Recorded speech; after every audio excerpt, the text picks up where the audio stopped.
ଏଟା ମଣ୍ଡା ପିଠା ଭଳି ଦେଖା ଯାଉଛି କିନ୍ତୁ ମଣ୍ଡା ପିଠା ନୁହେଁ। ଏଇଟା କ'ଣ କିଏ କହିପାରିବ? ସମସ୍ତେ କହିପାରିବେ, ମୁଁ କାହାକୁ କହୁନି ଯେ କିଏ କହିପାରିବନି ବୋଲି, କିନ୍ତୁ ମୁଁ ମୋ ମା କରିବାର ମୁଁ ଖାଇଛି, କିନ୍ତୁ ମୁଁ କେବେ ନିଜେ କରିନି। ଆଜି ଫାଷ୍ଟ ଟାଇମ୍ ପାଇଁ ନିଜେ କରୁଛି। ମାନେ ମୁଁ ଏତେ ଆହୁରି ତଳେ ଅଛି, କହିବାକୁ ମୋତେ ନିଜକୁ ବି ଖରାପ ଲାଗୁଛି। ଆପଣମାନେ କ'ଣ କହିବେ?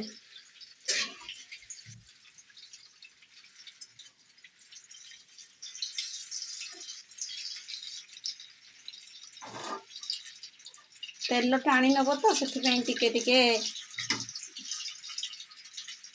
ମାନେ ଗ୍ୟାସଟା ଜୋର ହେଇଯାଇଛି। ସିମ୍ରେ ଟିକେ କଲେ ଅଧିକା ହେଇଯାଇଛି, ସିମ୍ କରିକି ଟିକେ ନେଲେ।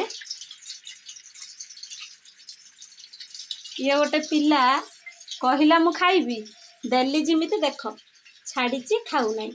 ଇଏ ଖାଇଥିଲେ ଗୋଟେ ପିଲାକୁ ଦେଖ, 4 ବର୍ଷର ପିଲା, ସେ କେମିତି ଗୋଟେ ବର୍ଷର ପିଲା ଭଳି ଦେଖାଯାଉଛି। ତା ବଡି ଜମା ଇଏ ହେଉନି, ସବୁବେଳେ ଖାଇବା ବେଳେ ତାର ବଦମାସି।